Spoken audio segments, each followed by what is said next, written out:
Buenos días a todos, muchas gracias por venir a esta nueva edición del House View Global. Como hicimos el mes pasado, me acompaña Camilo Cicera. Camilo es nuestro portfolio manager del equipo de estrategia, así que con él, al igual que como hicimos en abril, vamos a dar un repaso de lo que pasó en la macro global en el último mes, cómo se comportaron los mercados, y después le voy a dar paso a Camilo para que nos comente cómo vinieron nuestras carteras globales y qué ideas de inversión él está sugiriendo para este mes. Así que sin otro preámbulo, vamos a arrancar. El título un poco provocativo es ¿por qué el fin de la burbuja? Básicamente acá lo que queremos, sobre todo va a mostrar Camilo, cómo de a poco el mercado empieza a limpiar algunas valuaciones burbujeantes, como habían arrancado allá por febrero con las tecnológicas las que estaban más disruptivas, empezaron a acusar recibo de este agotamiento del ciclo alcista. Luego le siguieron otros activos también con valuaciones altas y el último eslabón eran las criptomonedas que, como después vamos a ver, en este último mes también tuvieron el ajuste que en parte esperábamos. Así que para arrancar vamos a empezar un poco contándoles qué pasó con la economía global, una economía global que seguimos en modo de recuperación post-pandemia. Acá lo que ustedes ven acá, permiso, es bueno, un buen indicador que el mercado sigue es este índice PMI. Se divide en qué es manufacturero y qué es de servicios. Este índice muestra que cuando está arriba de 50, la actividad, ya sea manufacturera o de servicios, se expande, y cuando está por debajo de 50 se contrae. Como ustedes pueden ver ahí, obviamente allá por hace un año atrás, en plena cuarentena global, cómo tuvimos ese shock de oferta. Fíjense la caída que tuvo este indicador de servicios y lo mismo de manufacturas, y cómo a partir de entonces la economía se empieza a recuperar, y cómo a partir de enero de este año, con el proceso de vacunación avanzando, la economía se recupera a cada vez más velocidad, no solo con la industria manufacturera, que fue la que menos padeció este ciclo de la pandemia, sino también con los servicios, este proceso que nosotros llamamos el reopening de la economía global. Si lo vamos a ver por países, acá podemos ver cómo Estados Unidos, algo que venimos insistiendo, cómo es la gran locomotora mundial. Fíjense, el índice de Estados Unidos está más cerca de los 70. Esto quiere decir que la economía respecto a marzo no solo está creciendo, sino que va acelerando su dinamismo. La eurozona también es una economía que viene más rezagada, pero los datos de mayo muestran que está teniendo un fuerte repunte. El lado de Japón siempre más estable, ponemos un ni. Japón tampoco se caracteriza por ser una economía que nos sorprenda por el crecimiento. Después tenemos a China. China es un caso en el cual tenemos que fue la que menos sufrió la crisis y la que primero arrancó, pero estamos teniendo que China está en su velocidad crucero de crecimiento. Después vamos a ver un poco qué es lo que pasó con Brasil, que si bien está teniendo un segundo trimestre contractivo, acá la lectura que estamos haciendo, o por lo menos que está haciendo el mercado, es que el impacto de esa segunda ola está siendo mucho menor, o está teniendo menos impacto al que esperaban en febrero. Así que un poco ahora lo que vamos, bueno, el resultado global, este índice global marca nuevamente, no tenemos el dato de mayo, pero todo lleva a pensar que el 56,3 de abril lo superaría. Esto marca que la economía global en su conjunto sigue acelerando su tasa de crecimiento. Y para empezar un poquito uno por uno, vamos a empezar como siempre con nuestra gran locomotora. Fíjense Estados Unidos cómo desde junio del año pasado recuperó ese crecimiento y lo recuperó con fuerza, pero lo más destacado de lo que pasó en los últimos 2 meses es fíjense cómo esta dinámica que está mostrando el sector de servicios con casi en 70 este índice. Esto marca que la actividad de que prácticamente más del 60% de la economía americana son servicios, cómo se sigue expandiendo y se acelera esa tasa de crecimiento. Cuando cruzamos ese índice con el PBI, como ustedes lo pueden ver ahí en ese gráfico de la derecha, fíjense qué bien relaciona, ¿no? Fíjense cuando la economía cayó allá por el segundo trimestre del año pasado, esto es la variación del PBI del trimestre contra el trimestre anterior sin anualizar, por eso ahí en Estados Unidos ven que la caída es del nada más, entre comillas, del 8% y no del 32% como se publica habitualmente. Lo hacemos así para homogeneizar con todos los países, y cómo a medida que este índice PMI compuesto que une estas manufacturas y servicios, a medida que se fue recuperando, también eso se refleja en el PBI. ¿Qué es lo que vemos para el segundo trimestre? Bueno, que nos está promediando un 63, un índice que da 63, perdón, marcaría que el crecimiento en el segundo trimestre que espera el mercado está en torno al 2,2% directo, ¿no? Esto sería una tasa arriba de casi el 10% anualizada. Recuerden, ese 1,6 que dio el primer trimestre es el 6,4 que les comentamos la semana, en abril, en el House View que vimos el mes pasado. Entrando un poquito a lo que pasó en Estados Unidos, este indicador que a mí me gusta seguir porque es, creo que lo que va a tener a futuro lo que más tenemos que mirar. Respecto a lo que les había comentado el mes pasado, lo que tuvimos es, en mayo, es como que hubo como que el sector del consumo de bienes tuvo cierta moderación, ese impulso que venía mostrando post pandemia como que se interrumpió.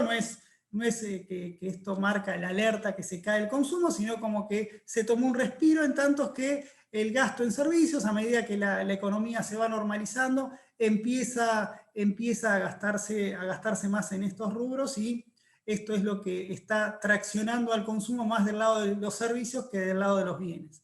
Ahora bien, cuando lo vemos en cuanto a los ingresos y gastos que están teniendo los consumidores, acá es la clave, o por lo menos para mí el driver que se viene, es este exceso de capacidad de ahorro que tienen las familias americanas, en el cual el ahorro, fíjense, estamos en un nivel de el 15% de los ingresos, es decir, como vengo insistiendo, es el doble del promedio histórico del consumidor americano, en el cual eso le deja mucho espacio todavía al consumidor para gastar en los próximos meses a medida que la economía se vaya normalizando. Y acá es un problema, digamos, acá viene un poco el riesgo a ver si cómo va a ser esta caída de la tasa de ahorro, o esta normalización de la tasa de ahorro, si va a ser gradual o si va a ser mucho más rápida. En caso de que sea mucho más rápida, esto lo que va a impactar es quizás en algunos cuellos de botellas en algunos sectores, y por eso por ahí puede venir la presión inflacionaria. Por el momento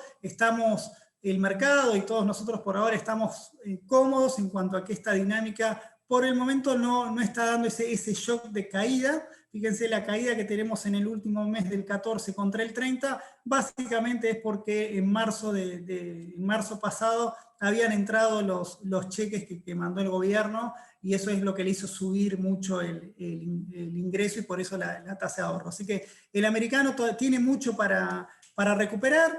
Después tenemos un mercado laboral dinámico, está calentito el dato, acaba de salir. Fíjense ahí, el mercado laboral, esto quizás es la lectura complaciente que hace la Fed en cuanto a esta dinámica a nivel de actividad.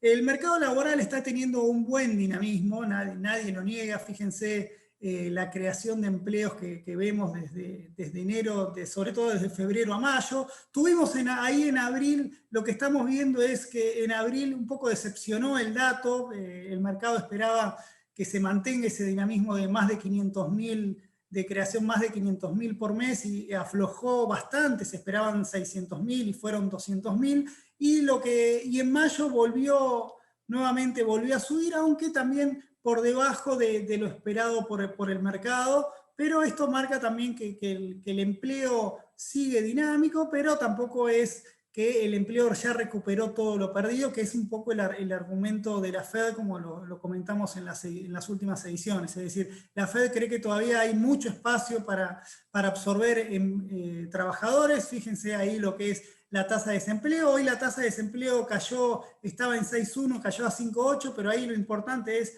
esta tasa de desempleo bajó porque básicamente bajó la cantidad de gente que está en el mercado laboral, por eso le fue más fácil bajar, pero hoy por lo tanto vemos que el desempleo está en torno al 6%, bastante alejado del 3,5% que tenía la Fed, que tenía la economía americana previo a la pandemia, o sea que pese a toda esta efervescencia que hay en cuanto al crecimiento de la economía americana, los paños fríos los pone la Fed en cuanto a que el proceso todavía tiene mucho por recuperar. Ahora bien, tiene mucho por recuperar, tiene el empleo alivia, pero la inflación presiona, ¿no? Acá lo venimos hablando, lo hablamos el viernes pasado con Daniel Artana. Acá tenemos una escalerita de los precios que, fíjense, el índice sorprendió, el índice general subió 0,9, si vamos al IPC Core subió 0,8, fíjense como para que tengan una idea, ¿no? El 0,9 es la mitad de la inflación que espera que la Fed quiere para un año, ¿no? O sea, digamos, el dato de abril definitivamente fue malo, por más que varios justifiquen esta suba en el salto por semiconductores que subieron el precio de los autos usados, ok, lo tomamos, pero si uno hace el dibujo es una tendencia alcista. La semana pasada salió el PC Core, que es el que sigue la Fed, que a diferencia del IPC general, este es un índice más de una canasta de consumo móvil, no fija como es la del IPC, como que marca verdaderamente en qué está gastando el consumidor americano, y digamos un poco que calmó los ánimos porque fue, en lugar de un gran salto, fue un saltito un poquito menor, aunque como ustedes ven ahí en esas barras, la dinámica es alcista. Y como les dije, todavía hay un montón de consumo rezagado, que es lo que le puede empezar a poner presión. Cuando lo vemos en términos interanuales, bueno, ya vemos cómo la inflación general está al 4,2 respecto a abril del año pasado y está 3,1 respecto en caso de la que sigue la Fed. ¿Cuál es nuevamente todo el mercado, todo el consenso? Creen que la hipótesis de la Fed, que cree que este año vamos a tener subas de precios por encima del 2,5% del objetivo, pero ellos lo creen como que esto es totalmente transitorio y ya para el año que viene, una vez que la economía se vaya normalizando, aflojen los estímulos fiscales, afloje el estímulo monetario, la inflación va a volver al escenario que planteaba la Fed. Por eso, por el momento, la Fed no mueve el amperímetro, aunque de a poquito empieza a mostrarse un poquito más cauteloso en cuanto a este siga en cuanto a la liquidez. Ya en las minutas del último mes tengan en cuenta que las minutas que conocimos la semana pasada no tenían en cuenta los datos de abril que les estoy comentando. Bueno, en esas minutas ya algunos miembros de la Fed empezaban a evaluar la necesidad de armar un plan para ir saliendo de estos planes de estímulo monetarios tan expansivos. Entonces, acá no queremos asustarlos, yo creemos que la Fed, uno cuando ve el balance de la Fed, tiene un montón de tela para cortar hasta llegar a tocar las tasas de interés. Es tanta la expansión monetaria, que lo hemos repetido tantas veces, pero es tanto lo que tiene para hacer que la Fed tiene toda esa oportunidad para ser gradual en esos retiros de estímulos, que siempre los problemas que tenemos con los retiros de estímulos no es el retiro de por sí, sino cuando son sorpresivos. Entonces eso es lo que un poco está midiendo el mercado cree que no va a tener sorpresas, y cuando cree que la Fed va a tener margen de acción a medida que, si esta inflación que vemos que se va acelerando, va a ir ajustando las clavijas como para que no tenga que hacer la gran Volcker como allá por principios de los 80. Saliendo de Estados Unidos y yendo para Europa, como les comenté, Europa es un poco la rezagada, tuvo una recesión en el primer trimestre de año, como bien usted lo puede ver ahí con el PMI. Fíjense el PMI cómo aflojó del tercer trimestre del año pasado, estuvo por debajo de los 50, el segundo trimestre nos está dando 55,5, esto es con el dato de abril y mayo, y como ustedes ven en el gráfico de la izquierda, el sector servicios va tomando envión en un contexto que la producción manufacturera viene, digamos, está en su velocidad crucero, básicamente impulsada por Alemania. Fíjense la diferencia entre Estados Unidos y Europa, cómo el sector servicios en Europa recién está empezando a salir con un índice en 55, mientras que el de Estados Unidos está en 70. Ahí marca el éxito en cuanto a la estrategia de vacunación de Estados Unidos, en el cual el reopening fue mucho más pronto de lo que lo está haciendo la Unión Europea. Pero lo cierto es que Europa está tomando impulso, no le va a alcanzar para pasar el crecimiento de Estados Unidos en este segundo trimestre, pero se espera que ya para el segundo semestre la economía europea empiece a ganar ritmo de actividad y probablemente crezca a tasas mucho más rápidas de lo que lo está haciendo ahora. Como les dije antes, no quiero detenerme mucho más, China está con este sendero expansivo, un poco aflojó, nuevamente, como bien lo marca el PMI, aflojó en el primer trimestre, ahí tuvimos el efecto de vacaciones que tienen allá, que eso golpeó bastante, pero se espera que con este 54,3 que está dando el PMI en el segundo trimestre la economía china vuelva a crecer al 1,4%, que un poco está por debajo de lo que hubiese querido el banco, por lo menos las primeras estimaciones del PBI o las proyecciones del PBI, pero digamos no es que China va a crecer al 12% este año, sino más cerca del 8%, pero bueno, siempre es bueno que China no nos traiga sorpresas negativas en cuanto al crecimiento, básicamente por una caída de las importaciones, que como ustedes saben, esto nos pega nos pega de lleno con el precio de los commodities. Vamos a detenernos un poquito en Brasil, como les dije, después Camilo les va a dar algún insight más en cuanto a las posibilidades de inversión que genera Brasil, pero acá lo que tenemos es, como les dije al principio, una economía de Brasil, fíjense que en el primer trimestre creció un 1,2%, fíjense acá la sorpresa en el cual el PMI nos daba por abajo de 50, o sea, el mercado esperaba una contracción en el primer trimestre de este año, y la sorpresa fue que creció un 1,2. Por eso esto salió la semana pasada, y es por eso que tuvimos incluso se los enviamos en nuestros dailies en cuanto al impacto que tuvo este número en los mercados. Y a mí me preguntan, yo esperaba un número un poquito mayor al 1,2, básicamente por el EMAE que ellos publican mensualmente, pero bueno, como ustedes saben, el mercado no sigue lo que digo yo, sino lo que creen todos, y el mercado lo tomó con muy buenos ojos este crecimiento del 1,2, y si bien digamos, en lo que va de abril y mayo, como ustedes ven ahí en el gráfico, el sector de manufacturero quiere repuntar y el de servicios sigue contractivo, lo cierto, o por lo menos lo que se espera, es que la mayoría de las consultoras, como vamos a ver un poco adelante, han mejorado sustancialmente sus estimaciones de crecimiento para Brasil, por lo menos para este año. En ese contexto, fíjense acá cuáles son los fundamentals, es decir, un poco lo que queremos marcar es si tiene sentido esto, o si es el rebote del gato muerto, como dicen algunos en cuanto a Brasil. Bueno, acá tenemos los fundamentals de esta fuerte recuperación o por lo menos este rebote que están teniendo los activos brasileños, y un poco no podemos eludir esta oportunidad que le da un escenario internacional sumamente favorable. Fíjense ahí, esto es un índice de precio de materias primas de ellos, digamos, de acuerdo a la ponderación que tienen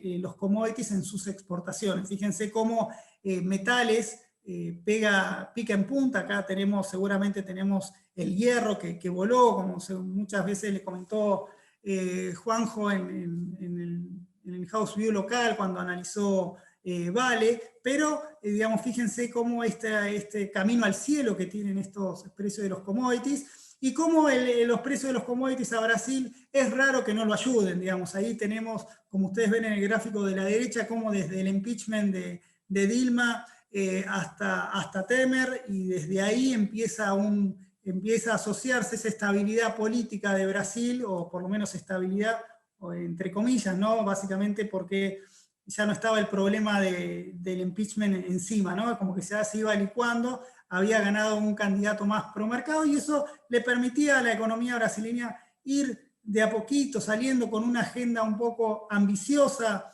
en cuanto a algunas reformas, y un presidente que también un poco volátil en cuanto a sus declaraciones, entonces eso también genera esas dudas en Brasil, pero lo cierto es que con todos estos condimentos, sumado a esos buenos precios de intercambio, es lo que le da soporte a la economía brasileña. Pero si vamos un poquito más, empezamos a sacar un poco más de punta al lápiz, acá vemos como una de las grandes cuestiones, reformas, o por lo menos señales de amor que le dio el gobierno brasileño al mercado, es esta independencia del Banco Central. Digamos, esto lo reafirmó, para nosotros esto es algo totalmente lejano, imagínense, pero para el caso de Brasil esto es importante, y esto es importante porque se refleja en las acciones. Fíjense ustedes cómo el Banco Central, a pesar de, para combatir esta inflación que se le acelera, fíjense, tienen una inflación del 7,5% cuando venían a un ritmo de menor al 3%, empezó a mover la tasa Selic,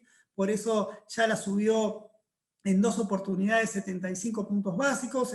Si bien siguen en términos negativos, esperamos que la sigan subiendo del 3,5 al 5,5, probablemente, y esto les pueda hacer bajar la inflación del 7,5 o un poco más cerca del 5. Entonces, lo que les quiero marcar con este gráfico es que Brasil, que venía de tasas de interés reales negativas, de a poco va a ir caminando hacia tasas de interés reales positivas. Y eso lo está absorbiendo el real, la cotización del real. Fíjense, ya estamos en 5,10. Nosotros o para el House View global, local, ya habíamos mostrado esto de Brasil. El mercado hoy, el consenso la muestra que hace el Banco Central en cuanto a las consultoras, ven un real en 5,30 para fin de año. Parece bastante que se quedaron muy cortos. Nosotros estamos con un escenario de 4,9 para fin de año. El mercado, muchos ya lo ven en torno al 4,5. Lo que ustedes acá ven en ese gráfico es cómo es esta competitividad real, valga la redundancia, del real brasileño. Hoy está en 5,10, y fíjense que en términos constantes es un tipo de cambio que parece que está muy barato para lo que es Brasil. La vez pasada comentamos que debería estar, el promedio da más cerca de 4 que de 5, entonces sumado eso a la presión que le genera la tasa de interés real positiva y este contexto internacional tan favorable, es lo que le da presión bajista al real, y eso también es lo que le va a ayudar también a contener esa inflación que les comenté recién. Además de eso, Brasil está haciendo el ajuste, ¿no? Digamos, fíjense ahí cómo estamos viendo que este shock de términos de intercambio le permitió subir sus exportaciones, y en un contexto en el cual todavía el turismo se va recuperando, pero digamos, este saldo comercial es el gran determinante para que la cuenta corriente, este exceso de ahorro interno respecto al ahorro externo, le mejore sustancialmente. Fíjense que hacia fines del 2019 tenía un déficit de la balanza de la cuenta corriente de casi 80.000 millones de dólares. Bueno, hoy prácticamente está equilibrado. Obviamente esto va a ir como un país, una economía que crece, seguramente estos 12.000 van a ir bajando, se van a hacer un poquito más negativos, básicamente porque las empresas empiezan a ganar, a tener utilidades, y eso hace que también los otros componentes de la balanza de pagos le jueguen negativamente al saldo comercial. Pero mientras siga este contexto de fuerte suba de commodities, y esto le permite a Brasil aumentar fuerte sus exportaciones, tengan en cuenta que en lo que va en abril y mayo, las exportaciones de Brasil subieron al 55%, 20 puntos más de lo que lo hicieron las importaciones, y ahí está ese repunte que ven ¿cómo se llama?, del superávit comercial. Al lado, ustedes lo que pueden ver es el ajuste silencioso, si quieren, o el ajuste deseado que están haciendo de las cuentas públicas. Fíjense cómo pegó la vuelta. Esto también es cierto, lo hacen todos los países, básicamente porque digamos, por la pandemia tuvieron el efecto caída de ingresos y suba del gasto. Bueno, ahora lo que están haciendo, digamos, el repunte del nivel de actividad y el no IFE de ellos, si quieren, le permite a Brasil recuperar sus su desequilibrio fiscal, pero al mismo tiempo Brasil sigue con esas reformas de largo plazo. Tenemos en carpeta la reforma previsional que sigue avanzando sigilosamente en el Congreso, reforma laboral, y privatización de empresas. Es decir, tenemos un combo como que le estamos encontrando esa linda historia para contar de Brasil. Esperemos que no la quemen, esperemos que no haya ninguna tapa de ninguna revista respecto a Brasil, pero digamos, esto es, por lo menos le encontramos fundamentos a este buen momento de Brasil. Finalmente, para encontrar aún más fundamentos de Brasil, cuando nosotros vemos qué es lo que determina el crecimiento de una economía en el mediano plazo, y bueno, es la tasa de inversión. Recuerden que Brasil, al igual que Argentina, la tasa de inversión es muy baja. En Brasil no debe llegar al 16% del producto. Tengan en cuenta que las economías que crecen en mucho tiempo, crecen mucho y durante mucho tiempo, ahora estamos hablando de niveles de inversión de arriba del 22-23% del producto. Bueno, Brasil como Argentina, con toda la volatilidad que todos conocemos, la inversión siempre fue castigada. Nos quedamos con esta buena noticia, fíjense en el gráfico de la izquierda, cómo la inversión o la formación bruta de capital, desde que allá, que tenemos ahí el periodo de Dilma, cuando se fue Dilma y arranca Temer, y después un poco más impulsado por Bolsonaro, como esto repuntó fuerte, acompañó al PBI, fue uno de los motores de esta recuperación del PBI, y lo que les decía al principio, fíjense cómo estas expectativas de crecimientos que hacen los consultores en Brasil le mejoraron. Fíjense, ahí tenemos el 3,5 que teníamos hasta febrero, como cuando tuvimos el efecto Petrobras, bueno, la segunda ola, problemas políticos entre Bolsonaro y Lula, bueno, todo ese combo de malas expectativas generó que el crecimiento se ajuste al 3, pero como les decía al principio, como ahora los datos van mejorando. Esto es respecto a la semana pasada, no tiene el dato que salió el martes. Vamos a ver ahora el lunes cuando lo publiquen si este 4 me imagino que va a subir un poquito. Muchos bancos, cuando uno ve los reportes de bancos individuales, ya están hablando de un crecimiento de 5. Un detalle, fíjense que para que Brasil este año crezca al 5%, ya tiene 3,5 de arrastre, ¿no? O sea, tiene que hacer las cosas muy mal Brasil para que no superar ese 4% de crecimiento este año. Esa es la buena noticia. La mala noticia es que todavía no estamos viendo que las perspectivas de crecimientos para el 2022 de Brasil repunten. Recuerden que estamos viendo ahí una tasa de crecimiento muy modesta para un país como Brasil, de solamente 2,25, incluso cayendo.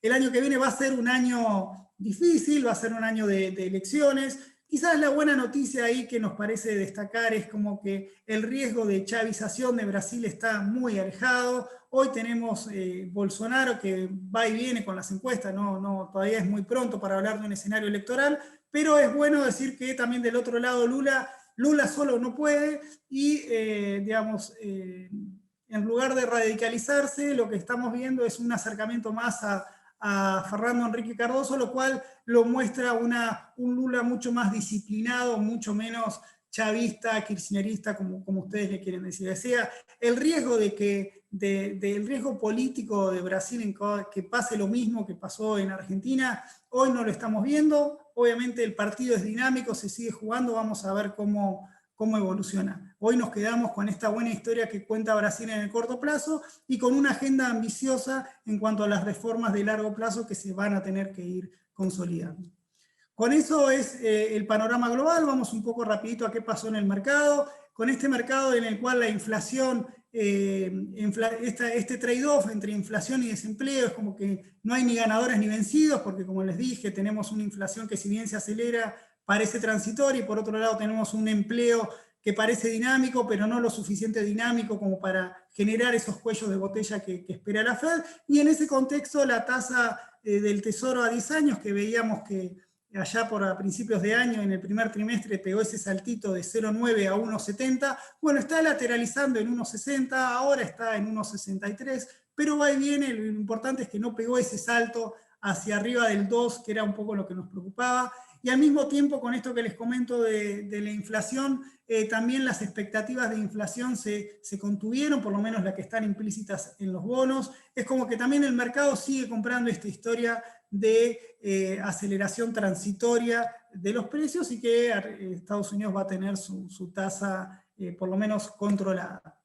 Cuando lo vemos, cuando tenemos este tipo de, lo que pasó con las tasas de interés, bueno, la consecuencia inmediata es mejoró el optimismo a nivel global y el dólar nuevamente se debilitó, en el cual acá en este gráfico no los quiero marear, pero lo más destacado ahí es la apreciación que está teniendo, que tuvo el real, casi 7%. Esto es un real que volvió de 5,60 a 5,1, ahora está en casi ya rozando, dándole un besito al 5, vamos a ver cómo termina. Y después, bueno, después la otro que tenemos es el euro. Fíjense cómo también se apreció contra el dólar, y si lo quieren ver en una medida más histórica, fíjense acá el dólar a nivel global, cómo volvió a los niveles del 2018. Todavía está lejos de ese dólar recontra debilitado que teníamos allá por enero del 2011, cuando si van más abajo, el índice de XY, el 70% es el euro, por lo tanto siguen en la par. Acá ustedes lo que tienen que ver es que esto está en sentido inverso, esto es lo que vale, el tipo de cambio está a la inversa, por eso ustedes lo estamos viendo en términos del euro, y el euro también está en 1,21, 1,22, también alcanzando el nivel más de 2018, pero todavía estamos lejos de ese 1,5 que supo tener allá por enero del 2011. En cuanto a las monedas, las demás monedas, bueno, algo destacable es lo que está pasando con el yuan chino, o renminbi, como le quieran llamar. Ahí tenemos cómo se fue apreciando un poco. Los chinos tampoco comen vidrio en cuanto a esas presiones inflacionarias que le puede generar la suba del precio de las materias primas. Esto se ve en los precios del productor subiendo un poquito por encima de lo que creen ellos. Tengan en cuenta en China que un poquito más de inflación en términos de, siendo tantos miles, siendo 1.300 y pico de millones de habitantes, ese aumento de un punto en la inflación, cuántos pobres genera, sobre todo en un país comunista, como eso tiene su peso. Pero bueno, lo cierto es que el yuan se sigue apreciando contra el dólar, y ahí finalmente tenemos Brasil que, pese a esta mejora que tuvo en el último mes, vemos que todavía fue la gran perdedora de estos últimos años, la moneda brasileña, y tiene todo ese camino por recorrer para mejorar.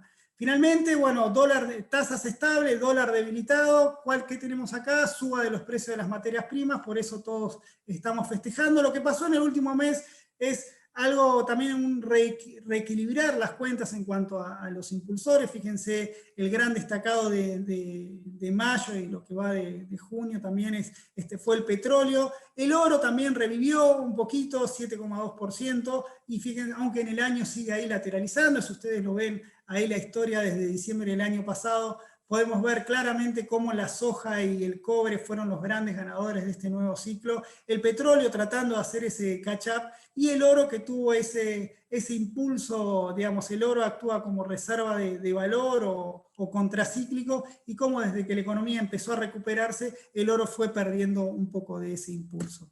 Finalmente, antes de dejarlos con Camilo, comentarles qué pasó en el mercado de renta fija y renta variable. Bueno, tenemos un S&P que en el último mes, digamos, perdió impulso. Si bien el escenario sigue siendo optimista, no volvió, o por lo menos no superó con creces los nuevos récords. Está ahí, alcanza un día, al otro día lo devuelve.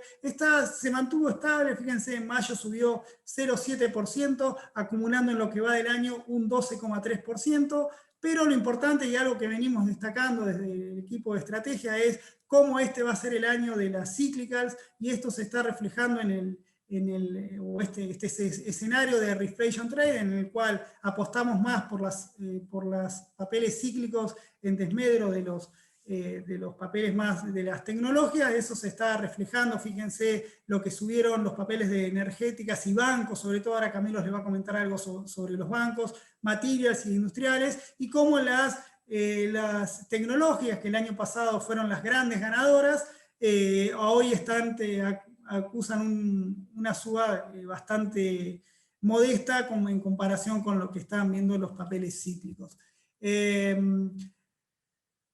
También algo importante que vemos a nivel global, es decir, mientras Estados Unidos se contuvo, mientras Estados Unidos estuvo relativamente estable, bueno, los flujos de capitales cruzaron el charco, fueron a los emergentes, y por eso vemos, fíjense ahí abajo del todo, cómo Europa está repuntando mucho, 4,4% subió, con subas tanto en Francia, Alemania, Reino Unido, y en lo que va del año superan un poco la dinámica del S&P, y como les comenté al principio, bueno, Brasil, la gran estrella, subiendo más del 9% en abril, y eso le permitió, perdón, el 9% en mayo, que se suma a otro buen impulso que tuvo en abril, que le permitió con eso recuperar todo lo que había perdido allá por enero y febrero, cuando les comenté que el escenario estaba más volátil, y eso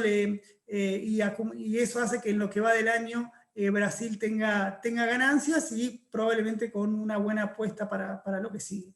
El resto de América Latina, o por el lado del Pacífico, un poco más convulsionado. Tenemos elecciones en Perú, elecciones en Chile, y un Colombia que está un poco con bastante efervescencia en cuanto a una reforma fiscal. Bueno, eso están acusando recibo en sus valores, y eso se refleja en el cuadro que acá les estoy mostrando. Finalmente, simplemente para mostrarles acá cómo rindieron nuestras carteras, hoy les estaremos enviando el rendimiento de nuestras carteras CDRs, y acá vemos cómo Brasil y el oro, fíjense nuestra cartera de oro, cómo subió un 14%, a pesar de que el oro solamente subió un 7%. Esto obedece a que las productoras, las mineras, productoras de oro, digamos, que venían un poco más rezagadas en cuanto al precio del petróleo, están acelerando esa marcha, y por eso tuvieron un 14% toda nuestra cartera en lo que es de oro, y acumulando en el año es el 8,5%. Tenemos después, como les dije, Brasil. Nuestra cartera de Brasil en mayo rindió 14,5%, acumula 5,3% en lo que va del año.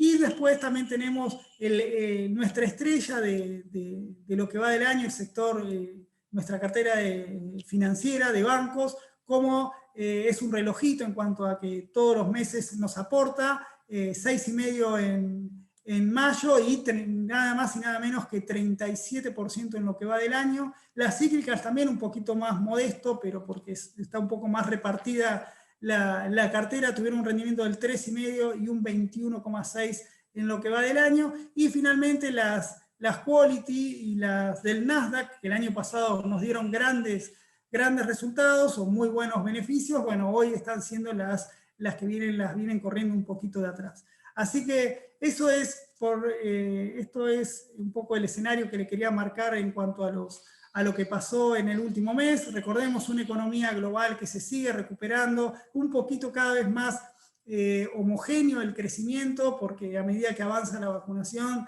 tenemos menos casos de contagios, y eso permite que todos los países vayan entrando en esa normalización, agarrando impulso, y también con las tareas pendientes de mejorar las cuentas, los desequilibrios que habían generado. Así que esto es todo por mi lado. Los dejo acá con Camilo, que les va a dar seguramente algo mucho más que interesante. Muchas gracias. Bueno, gracias Martín. Seguimos donde nos había dejado Martín. Bueno, vamos a hablar un poco hoy de los rendimientos que hubo durante mayo rápidamente, cómo los activos burbujeantes están sufriendo presión bajista, están corrigiendo bastante, y algunas ideas de inversión sobre Brasil y el sector financiero, y también viendo nuestras carteras recomendadas, ¿no? Que esto es donde habíamos quedado en la reunión del mes pasado, nuestro portfolio sugerido para un perfil moderado y para un perfil más de crecimiento.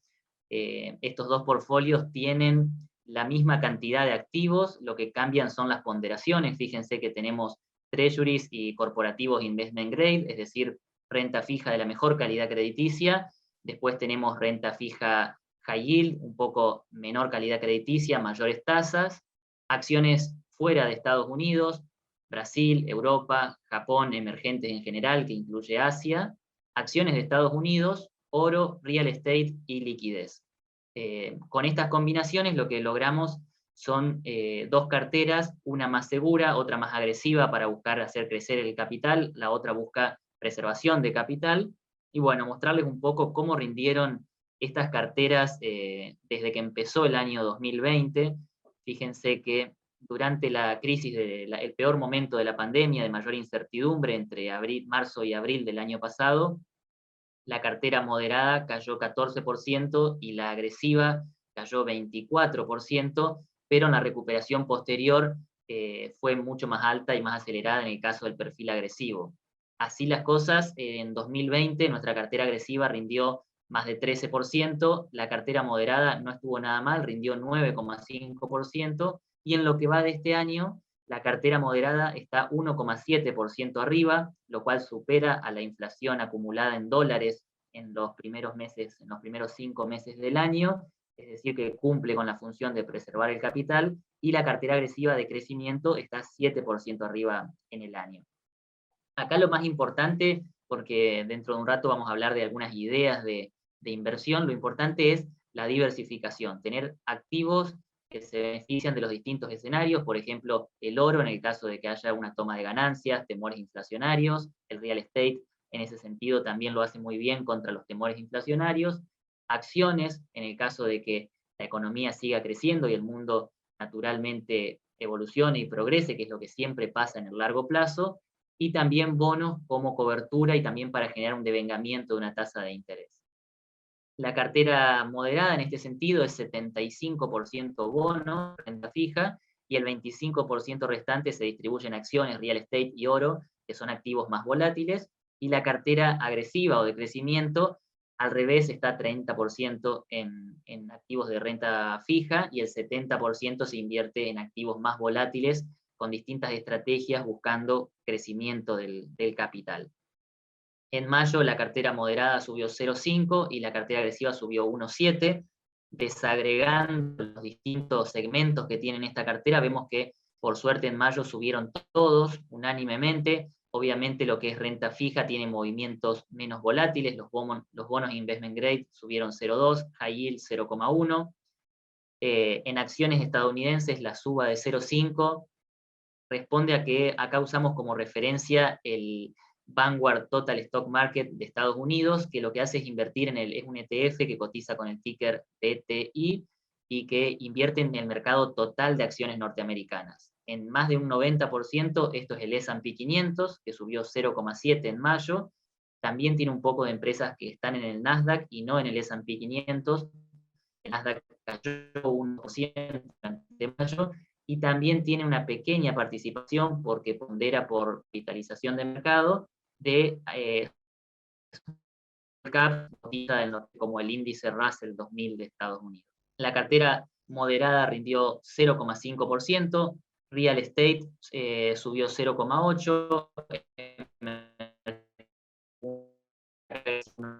Japón, Europa, oro y Brasil fueron los que se destacaron durante mayo, sobre todo Brasil, como les comentaba Martín, 9,4% subió Brasil, pasó a terreno positivo en el acumulado del año, y el oro también fue una sorpresa muy positiva. En lo que va del año, el rendimiento de los activos de la cartera es positivo también en todos los casos, a excepción de los bonos investment grade, es decir, lo que es treasuries y corporativos de la mejor calidad crediticia. Y acá, ¿qué fue lo que sucedió? Bueno, lo que les muestro en el cuadro de arriba a la derecha, que la tasa de interés de referencia, la de treasuries a 10 años, empezó el año en 0,9% anual, es decir, por abajo del 1%, y entre crecimiento, recuperación y expectativa de mayor inflación, hoy tenemos esa tasa alrededor del 1,62% anual. Por eso hubo una caída en los bonos investment grade, pero fíjense cómo así todo, por compresión de tasas y búsqueda de rendimientos en activos un poco más riesgosos, los bonos high yield de hecho subieron 1,8% en lo que va del año. El oro pasó a terreno positivo después de haber subido, como les mostraba en la filmina anterior, 7,8% en mayo, pasa a estar 0,3% arriba en el año, y si nos corremos al extremo izquierdo, tenemos los grandes ganadores del año 2021, que son activos cíclicos, por ejemplo, Europa, Brasil, en Norteamérica, dentro de eso, el Dow Jones, por ejemplo, y principalmente real estate, que es una de nuestras principales apuestas, está 22% arriba en dólares en lo que va del año. Ahora, decíamos, mayo, un muy buen mes de rendimiento para todos los activos de la cartera, pero esto no fue generalizado en el mercado. Fíjense que los activos que estaban volando alto en el año 2020, el Nasdaq, el ETF ARK Innovation, que invierte en tecnologías disruptivas, Tesla o el Bitcoin, tuvieron correcciones en mayo. En el caso del Nasdaq, donde tenemos tecnológicas desarrolladas, consolidadas, que presentan muy buenos niveles de ganancias, principalmente Apple, Google, Microsoft, Amazon, Facebook, empresas muy sólidas, realmente tiene menos volatilidad, cayó 1,2%, está a menos de 2,5% de nuevos máximos, es decir, no tiene una corrección importante, pero distinto es el escenario de los activos más especulativos, si se quiere, o que fueron una gran moda durante el 2020, como Tesla, ARK y el Bitcoin. Desagregando un poco esto para ver los activos burbujeantes cómo vienen, vamos a hablar del ETF ARK Innovation. Este ETF es un fondo que invierte en tecnológicas de vanguardia. Son empresas excepcionales con un futuro muy bueno, pero que al estar tan de moda cotizaban muy caras. De hecho, en el cuadro de la derecha podemos ver la caída que acumulan los principales holdings de este fondo desde los máximos, principalmente se dieron a lo largo de febrero. Por ejemplo, Shopify, Square, Roku, Coinbase, Tesla, Zoom, Teladoc. Estas empresas en algunos casos cotizan entre 300 y 500 veces las ganancias de los últimos 12 meses. Son valores muy altos, en parte están justificados porque son empresas que vienen alrededor de duplicando o creciendo bien adentro de los 2 dígitos las ganancias año tras año, pero por otro lado tienen adentro de las valuaciones una expectativa muy fuerte por parte del mercado, y eso es lo que vimos que empezó a corregir. Si miramos un periodo de 8 meses en el cuadro, en el gráfico de la izquierda, ¿por qué tomo 8 meses? Porque octubre del año 2020 es cuando empieza a descontarse el final de la pandemia. Es cuando empiezan a publicarse los anuncios de resultados en los test de vacunas, se aprueba la vacuna de Pfizer en Estados Unidos, después vienen las elecciones y ya en los primeros meses de 2021 Biden aprueba un paquete de estímulo fiscal gigante en Estados Unidos, la Fed sigue estando expansiva, inyectando incluso hasta el día de hoy 120.000 millones de dólares por mes, con lo cual tenemos, bueno, un gran periodo de crecimiento post-pandemia, si se quiere, o cuando empieza a descontarse el fin de la pandemia, y así las cosas, hace 8 meses que el S&P 500, en los últimos 8 meses, el S&P 500 retornó entre suba de precios y dividendos pagados un 26%, mientras que el ETF ARK, si bien retornó 2 dígitos, 18%, rindió menos que el S&P y con mucha más volatilidad, cayendo 31% desde sus máximos desde febrero, que viene corrigiendo. Ayer, por ejemplo, volvió a caer más de 3%, dejando en claro que la volatilidad sigue presente, y nosotros sinceramente nos parecen empresas excelentes que el día de mañana nos gustaría recomendar comprar, pero las esperamos más abajo en valuaciones, creemos que todavía están muy altas y que este mercado tiene todavía por desarrollar esa tendencia bajista. Con los SPACs pasó algo muy similar. SPACs son las iniciales de Special Purpose Acquisition Companies, son empresas que se las conoce como de cheque en blanco porque hacen un IPO, es decir, salen a cotizar en bolsa, levantan algunos miles de millones de dólares y con ese dinero salen a buscar oportunidades de inversión, como un fondo de venture capital que cotiza en bolsa.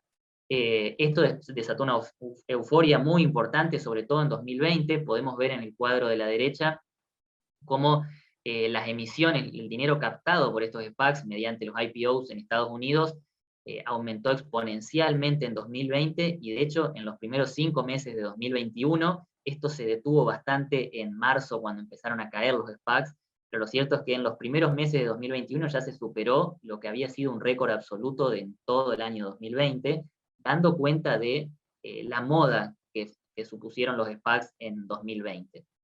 Estas empresas muchas veces captan 1.000 millones de dólares y más el estudio de mercado que tienen y los ejecutivos que están detrás de estas empresas, simplemente ese personal con 1.000 millones está evaluado por mercado en 5.000 o 6.000 millones, dando mucha expectativa a este equipo de inversiones y generando, bueno, que haya vulnerabilidad a bajas como la que estamos viendo. Si bien en los últimos 8 meses el S&P 500 y este índice elaborado por Bloomberg, que recoge el rendimiento promedio de los SPACs, rindieron parecido, los SPACs lo hicieron claramente con mucho mayor volatilidad y acumulan una baja de más de 20% desde máximos, en algunos casos como Virgin Capital, que está trabajando en enviar cohetes y personas a la luna, la caída fue mucho más precipitada. Y por último, uno de los activos burbujeantes que más controversias despierta, el Bitcoin.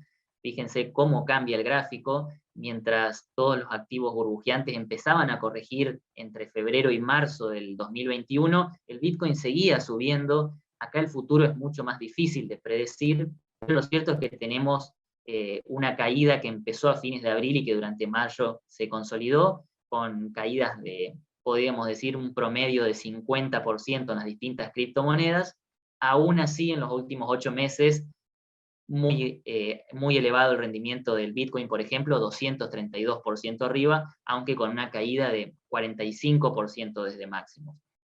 En el caso de las criptomonedas, es muy difícil evaluarlas porque no aplican las métricas de evaluación tradicional. Es decir, al no ser una empresa que tiene un flujo de fondos y no poder descontarse ningún flujo de fondos, bueno, tenemos el problema de que valen por la escasez. Así haya infinitas criptomonedas distintas de cantidad limitada, valen por la escasez y al fin y al cabo, al igual que otros commodities, valen por lo que el comprador esté dispuesto a pagar. Y al no tener un uso todavía industrial o institucionalizado, bueno, es mucho más volátil el activo y no podemos saber si es una moda pasajera y va a seguir cayendo o si va a despertar nuevamente euforia por las subas de precios que tiene y va a volver a subir. Lo cierto es que tiene una volatilidad que nosotros preferimos evitar y bueno, acumula una caída de 45% desde máximos.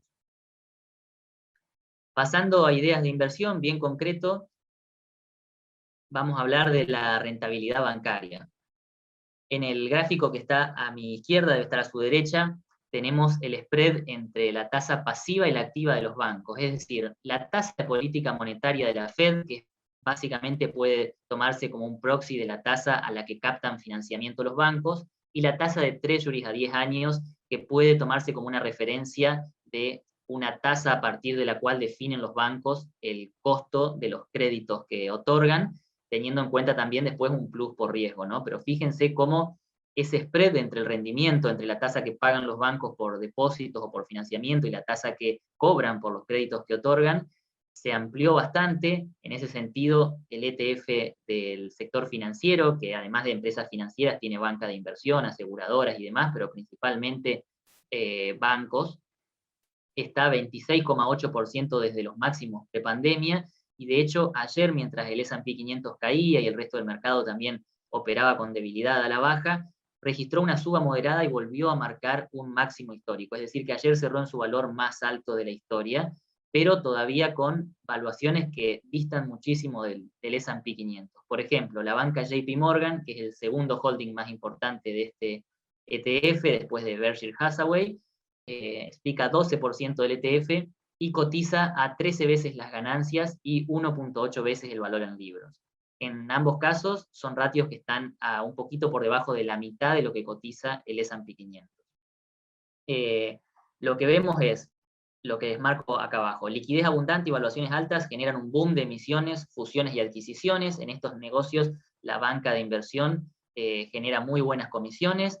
En el caso de Estados Unidos, la actividad de fusiones y adquisiciones desde enero a mayo fue récord, según datos publicados hoy por Refinitiv. De hecho, solo en el mes pasado, dentro de Estados Unidos, se registraron operaciones de fusiones y adquisiciones por 535.000 millones de dólares. Es decir, que es un sector que está booming. La recuperación económica también aumenta la solvencia de las empresas, reduce la morosidad, los defaults, aumenta la demanda de créditos, mejorando el negocio de los bancos. Tenemos un ciclo de crecimiento post-pandemia que está recién iniciado, es decir, que bajo los parámetros históricos de lo que dura un ciclo de crecimiento después de una recesión, podríamos esperar tranquilamente 4 o 5 años de crecimiento ahora, y además un punto a tener en cuenta es que es un negocio dolarizado, con lo cual no, una de las razones por las cuales ayer este ETF subió y cerró nuevos máximos es porque se publicó un buen dato de empleo en Estados Unidos, el dólar se apreció 0,5% y eso mejoró el negocio de los bancos. Pero si sigue depreciándose el dólar, como esta tendencia que estamos viendo en los últimos 12 meses, bueno, eso va a poner un poco de presión bajista a los bancos y es la luz amarilla que abrimos dentro de esta idea de inversión. Por el lado de Brasil, se despierta Brasil. Bueno, Martín estuvo hablando un poco de cómo están saliendo de un ciclo económico de estancamiento, están empezando a crecer, están mejorando las cuentas públicas, hay reformas estructurales de fondo y también en camino, Si vemos, mayo fue un muy buen mes para Brasil, el EWZ, el índice MSCI Brasil, subió más de 9%, pasó a estar en terreno positivo en lo que va del año, y de hecho, si uno suma los dividendos que fue pagando este índice, ya estamos 2 dígitos arriba, 10% arriba en lo que va del año. La minera Vale claramente el gran ganador, porque se dice que es más internacional que brasilera, exporta la mayor parte de su producción, exporta mineral de hierro que está en máximos, pero ahora tenemos también Petrobras, Bradesco, Itaú, que son los otros componentes más importantes de la Bolsa de Brasil, pasando a terreno positivo en el acumulado de 2021. Ayuda mucho el viento de cola de los precios de los commodities. Tenemos un riesgo de Lula candidato presidencial. Martín comentó muy bien que en realidad Lula no es un candidato que esté muy asociado al chavismo o al comunismo, si se quiere. Es un candidato que se está acercando más a la filosofía de Cardoso. Y tenemos un riesgo de sequía para este año que lo estamos empezando a monitorear. Todavía es muy temprano para hablar de ello, pero lo cierto es que llovió muy poco en los últimos meses en Brasil, y es un país que tiene buena parte de su sistema energético basado en distintas infraestructuras que dependen de los regímenes de precipitaciones, diques, presas y demás. Lo interesante de Brasil es que está empezando a crecer, está saliendo de un ciclo de estancamiento y parte con valuaciones muy, muy atrasadas. Fijémonos, por ejemplo, lo que acumula de rezago desde que empezó el año 2020, donde ya venía con valuaciones atrasadas. Respecto, por ejemplo, puse el MSCI a nivel mundial, pero incluso, o sea, Brasil desde el inicio de 2020 está 13% abajo en dólares, mientras que las bolsas globales están en promedio 28% arriba. Si saco el efecto, por ejemplo, de Estados Unidos o Europa y pongo el índice de mercados emergentes, también está 23% arriba desde que empezó el año 2020, con lo cual Brasil tiene por delante un rezago muy importante que cubrir y está haciendo bien las cosas, está creciendo económicamente y creemos que por delante tenemos muy buenos resultados. Y esto es muy interesante también, fíjense en este gráfico, porque hay un efecto contagio en toda la región. En este gráfico lo que vemos es la cotización, empezando como base 100 de Brasil, de un índice de BlackRock para América Latina y del Merval en dólares. Y vemos cómo van muy de la mano, todos pasan a terreno positivo en mayo y a terreno de 2 dígitos en pocos días. En el caso del Merval en dólares estamos 10% arriba, en el caso del MSCI Brasil 12% arriba, rentabilidades muy interesantes, y esto no quiere decir que sea una relación lineal de largo plazo, pero sí que en el corto y en el mediano plazo los flujos de fondos mueven las bolsas de las distintas regiones en direcciones parecidas. Si entra flujo a mercados emergentes y a mercados latinoamericanos, esto va a empujar no solamente a Brasil, sino también por rebote a la Argentina, y es algo a tener muy en cuenta. Pero bueno, estamos hablando de ideas puntuales de inversión, hay que tener en cuenta que tienen su riesgo y su volatilidad. A nosotros nos parecen muy atractivas en términos de riesgo-beneficio, lo que se puede ganar si la idea sale bien, contra lo que se puede perder si surge algún imprevisto y la historia cambia, pero no tenemos que olvidarnos de que lo importante a la hora de invertir es tener una cartera diversificada, preparada para distintos escenarios, y por eso quería terminar con este cuadro que les mostramos también en el House View del mes pasado, que tiene las distintas clases de activos y nuestra visión. El único cambio que hacemos tiene que ver con los treasuries. Estábamos bajistas con los treasuries porque las tasas todavía no descuentan enteramente el crecimiento. Hoy le agregamos una leve luz amarilla porque está la duda de si persiste la inflación. ¿Por qué? Bueno, como bien explicaba Martín, la inflación está en valores altos, pero tenemos por otro lado varios bancos centrales que empiezan a normalizar sus políticas monetarias, como Rusia o como China. Esto puede terminar generando que la recuperación económica se morigere y por lo tanto que las tasas no tengan mucho más espacio para subir. Me refiero, por ejemplo, a un punto de referencia de 2% para la tasa de treasuries, es decir, que no quedaría una suba muy importante, y bueno, y ahí habría que ver en adelante si Estados Unidos va a volver a ser una economía que opera con una inflación estructuralmente por debajo del 2% o no.